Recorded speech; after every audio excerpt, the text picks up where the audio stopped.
The plasma restraints hummed with deadly energy as they held Zara Voss against the execution chair. Her dark hair, once meticulously maintained in the precise bun of a respected scientist, now hung in tangled waves around her gaunt face. 43 days in the detention center had stripped away the confident bearing of Kepler-4 former head of quantum research, leaving behind a woman who had aged years in mere weeks. Any last words, traitor? The executioner's voice was mechanically filtered through his helmet. Devoid of emotion or mercy. Zara lifted her head, her emerald eyes still blazing with the fierce intelligence that had once unlocked the secrets of quantum entanglement.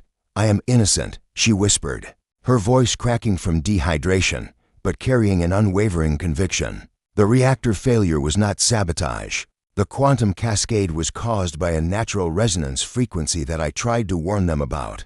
Governor Thane Kelleris stepped forward from the observation gallery, his silver hair gleaming under the harsh lights of the execution chamber. His face bore the practiced expression of righteous authority, but something flickered in his pale blue eyes. Was it guilt, satisfaction, fear? The evidence is overwhelming, Kelleris announced to the assembled witnesses, his voice carrying easily through the chamber's speakers.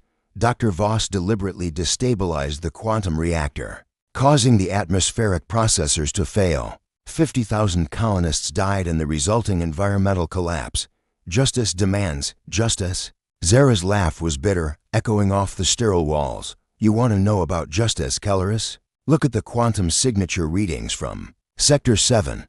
Look at the harmonic frequency data I submitted 3 days before the disaster. I didn't cause this, I tried to prevent it. The governor's jaw tightened almost imperceptibly. The ravings of a desperate woman. The tribunal has spoken. The sentence will be carried out. As the execution technician began the final sequence, Zara closed her eyes and thought of her son. Jackson was only 12, far too young to lose his mother, far too innocent to understand the corruption that had destroyed their family. She had managed to smuggle one last message to him through a sympathetic guard, not goodbye, but a puzzle hidden in the quantum equations she had taught him since childhood. A breadcrumb trail that might, someday, lead him to the truth. The plasma field began to intensify, filling the chamber with an eerie blue glow. The energy patterns reminded Zara of her research, of the beautiful, terrifying dance of particles. At the quantum level, in her final moments, her scientific mind couldn't help but analyze what was happening to her on a molecular level. The quantum field remembers, she whispered, her words barely audible above the rising hum of energy. Consciousness is information, and information can never be truly destroyed. Governor Kelleris leaned forward, straining to hear her final words. Something in her tone sent an unexpected chill down his spine. What did you say? He demanded. Zara opened her eyes one last time, looking directly at him through the observation window. I said consciousness is quantum information, and quantum information echoes. The plasma field reached critical intensity. For a brief moment, the chamber was filled with an impossible light that seemed to bend reality itself. The quantum physicists among the witnesses would later report strange readings on their instruments' energy patterns that defied conventional understanding, as if the very fabric of spacetime had been briefly torn and rewoven. When the light faded, Zara Voss was gone. The execution chair held only the faintest outline of ash, already being swept away by the chamber's ventilation system. But something else lingered in the air, a subtle distortion in the quantum field that the primitive sensors couldn't detect, a pattern of organized information that pulsed with the rhythm of a heartbeat. In the observation gallery, Governor Kelleris felt a strange unease settle over him. The execution had proceeded flawlessly, exactly as planned. The evidence against Zara had been fabricated with meticulous care. The tribunal members carefully selected for their pliability. The real cause of the reactor failure, his own illegal mining operations that had destabilized the planet's quantum substrate, would remain buried with her. Yet something about her final words troubled him. As head of planetary security, he had access to classified research on quantum consciousness theories. Most scientists dismissed such concepts as fantasy. But Zara Voss had been no ordinary scientist. Her work on quantum entanglement had been Revolutionary, opening possibilities that even she might not have fully understood. He shook his head, dismissing his concerns as post-execution nerves. It was over. The brilliant woman who had threatened to expose his crimes was dead, reduced to subatomic particles and scattered to the solar winds. Her son would grow up believing his mother was a terrorist, never knowing the truth about her innocence or his father's guilt. As the witnesses filed out of the chamber, none of them noticed the subtle fluctuations in the quantum field that would persist for years to come. The energy patterns that pulsed through the facility's walls, carrying information encoded in the very structure of reality itself. Consciousness, as Zara had said, was quantum information, and quantum information, once created, could never be truly destroyed. Somewhere in the quantum foam that underlies all existence, Zara Voss continued to think, to remember, to wait. Death, she was discovering, was not the end of her story. It was merely a transformation from one state of being to another. Her son would need her someday, and when that day came, she would be ready. 15 years had transformed Jackson Voss from a grieving child into a man consumed by questions that had no answers. At 27, he possessed his mother's keen intellect wrapped in a lean frame, hardened by years of living in the shadows. His fingers danced across multiple holographic displays in the cramped basement hideout. He called home, located 3 levels beneath New Geneva's bustling market district, the underground resistance cell known as the Truth Seekers had become his family after the state took everything else. Their leader, an ex-military operative named Marcus Kane, had found Jackson on the streets 2 years after his mother's execution. Half-starved and full of rage, Marcus had seen potential in the angry teenager and taught him to channel that fury into something useful. The art of digital warfare. Still chasing ghosts, kid? Marcus emerged from the shadows, his cybernetic arm gleaming in the blue light of the displays. The veteran had lost the limb during the colony wars, but the replacement was military grade, capable of interfacing directly with computer systems. Jackson didn't look up from his work. They're not ghosts if they're still bleeding data. His fingers paused over a particularly complex encryption matrix. I'm close, Marcus. 15 years of digging, and I'm finally close to something real. The hologram before him displayed a 3-dimensional map of data flows throughout Kepler-442b's government networks. Red threads indicated secured channels, while golden streams marked the paths Jackson had successfully infiltrated. At the center of it all pulsed a black node, the governor's personal archive, protected by quantum encryption that had resisted every attempt at penetration. The official records about Mom's case, Jackson continued, his voice tight with controlled emotion. They're to clean, to perfect. Real investigations are messy, full of contradictions and dead ends.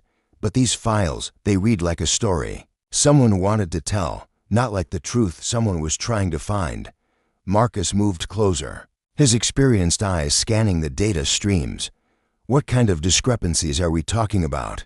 Jackson highlighted several sections of the case file. With sharp gestures, the quantum signature readings from the reactor failure. According to the prosecution, they showed clear evidence of deliberate sabotage. But look at the timestamps. The data points glowed brighter. These readings were logged 16 hours after the disaster, not during it. Someone recreated the evidence after the fact. Could be a system glitch, Marcus suggested, though his tone indicated he didn't believe it. Not with this pattern.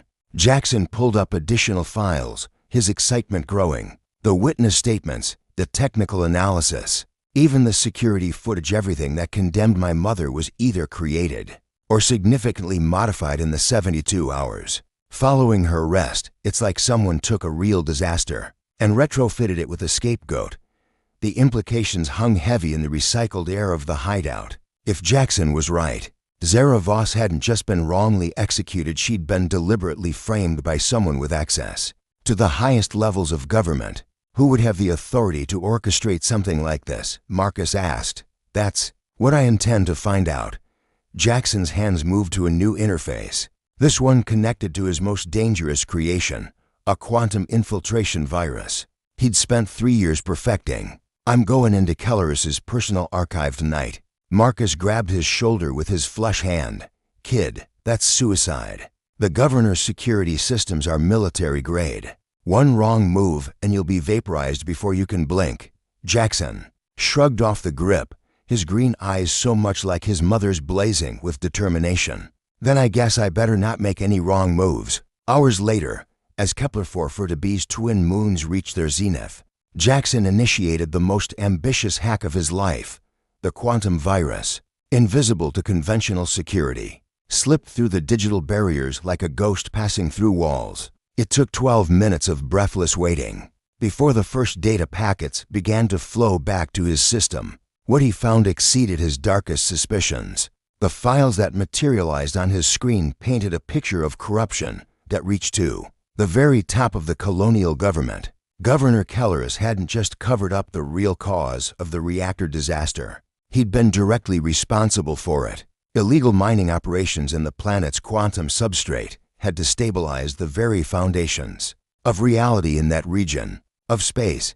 Jackson's hands trembled as he read his mother's final reports, documents that had been buried so deep in the classified archives that even she might not have known they'd survived. Her warnings about the mining operations were prophetic. In their accuracy, she'd identified the exact harmonic frequencies that would cause a cascade failure, predicted the timeline down to the hour, and proposed emergency protocols that could have saved every life lost in the disaster. But Kelleris had ignored her warnings. Worse, he'd actively suppressed them to protect his financial interests in the mining consortium. "You beautiful, brilliant woman," Jackson whispered to his mother's memory. "You were trying to save them all." The final file in the archive made his blood run cold. It was a personal log from Kelleris himself, recorded 3 days after Zara's execution. "The Voss problem has been permanently resolved. Her research into quantum consciousness theories posed an unacceptable risk to operational security. The fabricated evidence was convincing enough to satisfy the tribunal, and her execution ensures she can never expose the truth about the mining operations. However, her son remains a potential liability. Recommend continued monitoring and elimination. If he shows signs of investigating his mother's case." Jackson stared at the screen, his entire worldview reshaping itself around this new reality. His mother hadn't just been innocent, she'd been murdered to protect a lie, and he'd been living under a death sentence for 15 years without knowing it.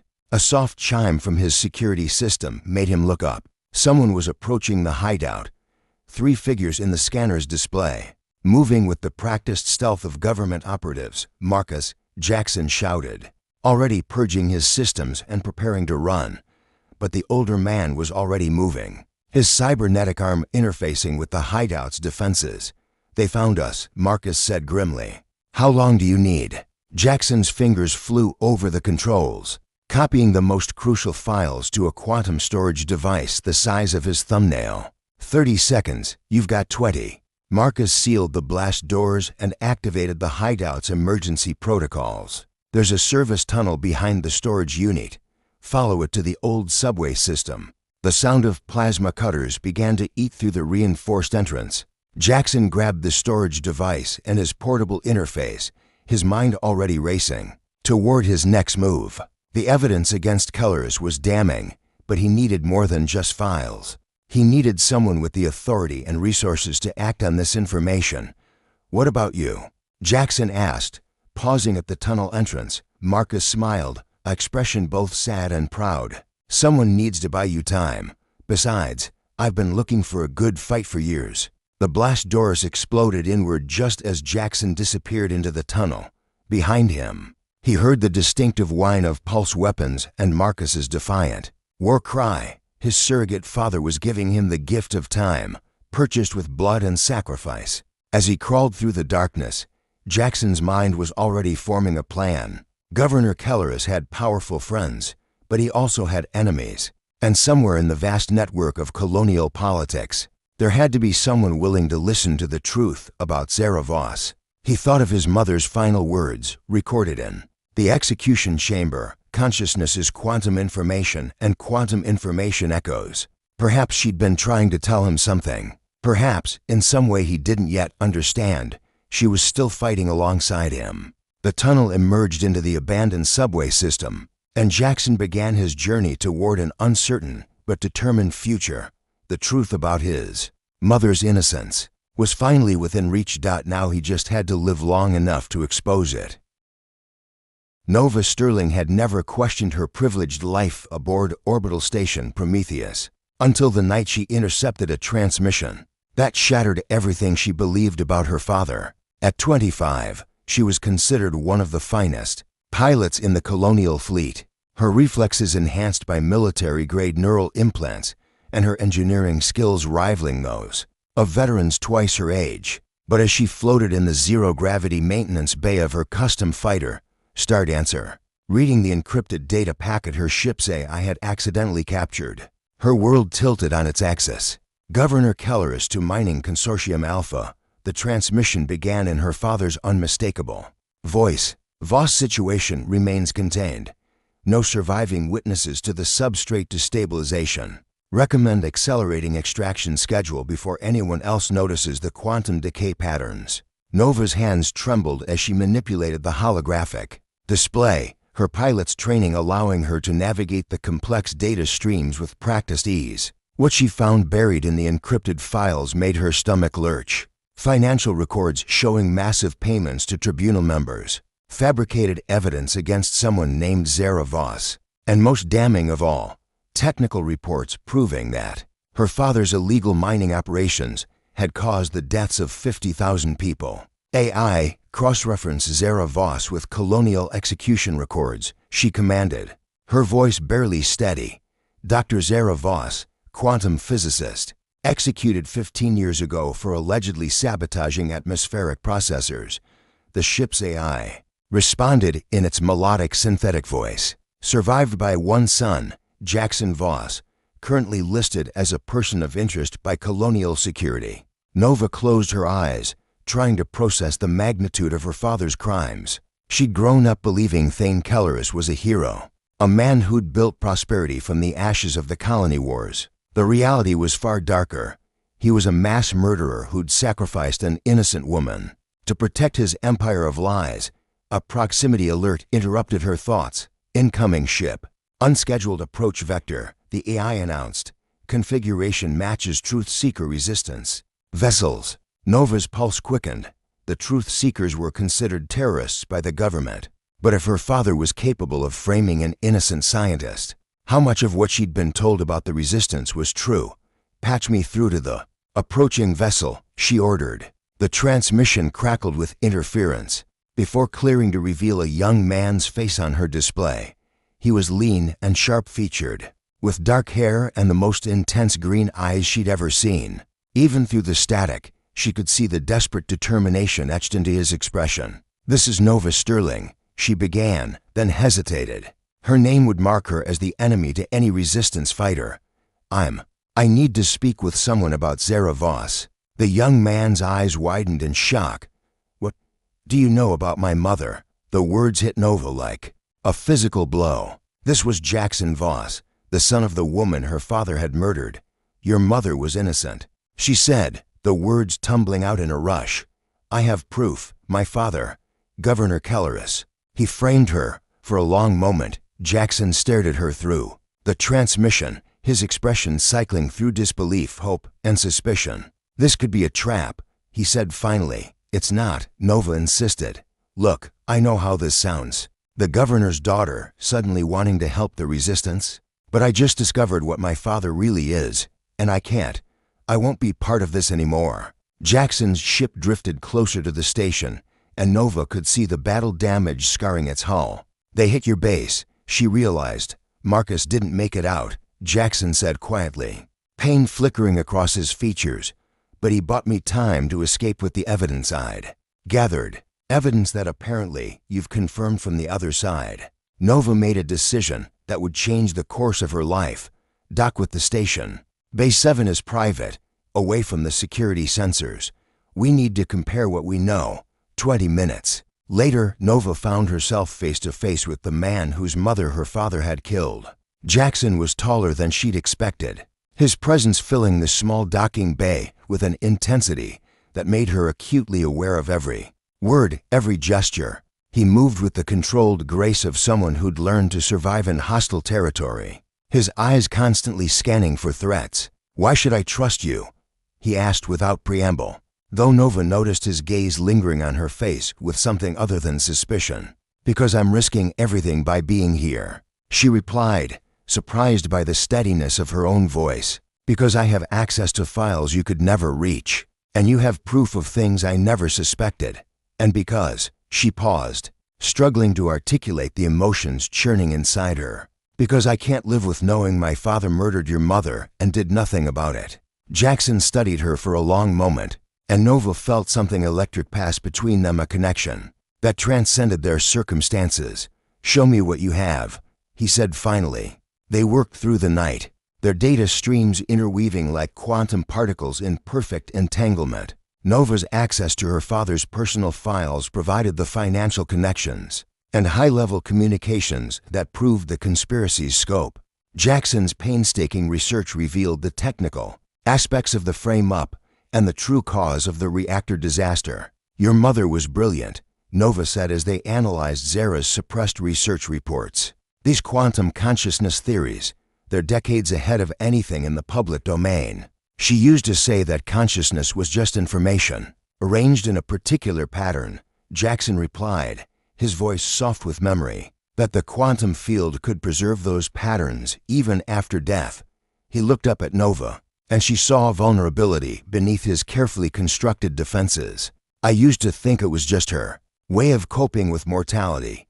Now I wonder if she knew something the rest of us don't." As dawn approached through the station's viewports, painting the orbital facility in shades of gold and crimson, Nova found herself studying Jackson's profile as he worked. There was something magnetic about his dedication, the way he approached each piece of evidence with scientific precision tempered by personal passion. "We have enough to expose him," Jackson said, leaning back in his chair. "But we need a way to disseminate it that can't be suppressed or discredited." Nova had been thinking about the same problem. "There's a quantum communication array in the governor's mansion on the planet's surface. If we could upload the evidence directly to the colonial network from there, broadcast it simultaneously to every system in the sector, it would be impossible to contain." Jackson finished, his eyes lighting up with possibility. "But the security around that place." "I know the security protocols," Nova said. "I designed half of them." She turned to face him fully, aware that what she was about to propose would cement her betrayal of everything she'd once held. "Dear, I can get us inside." Jackson reached out, his fingers brushing against hers in a gesture that sent warmth racing through her entire body. "This isn't your fight, Nova. You don't owe my family anything." "Maybe not," she agreed, not pulling her hand away from his touch. "But I owe the truth something. And I owe myself the chance to be better than my father." The connection between them deepened, an attraction that was as much intellectual as it was physical. They were two people from opposite sides of a corrupt system, finding common ground in their shared pursuit of justice. "There's something else," Nova said, her voice dropping to a whisper. "In your mother's final research notes, she mentions quantum echo patterns in the execution chamber. What if her consciousness theories weren't just theoretical? What if some part of her really did survive?" Jackson's grip on her hand tightened. "You think she's still, what, alive in the quantum field?" "I think she might have found a way to preserve herself as information," Nova replied. "And if that's true, if we can access the quantum substrate where the execution took place, we might be able to contact her." Jackson breathed, the possibility both thrilling and terrifying. They began planning their infiltration of the governor's mansion, but Nova found her attention divided between the technical challenges ahead and the growing attraction she felt for the man beside her. Jackson Voss was everything her father wasn't: honest, passionate, willing to sacrifice everything for the truth. "When this is over," she said impulsively, "when we've exposed what really happened, what then?" Jackson looked at her with those intense green eyes, and Nova saw her own feelings reflected there. "Then we find out if two people from different worlds can build something new together," he said. The mission ahead would be dangerous, potentially fatal, but as Nova looked at Jackson, she realized she'd never felt more alive, more certain of her purpose. Together, they would bring down the man who had destroyed so many lives, And perhaps, in the process, they would discover that love could bloom even in the shadow of betrayal and death.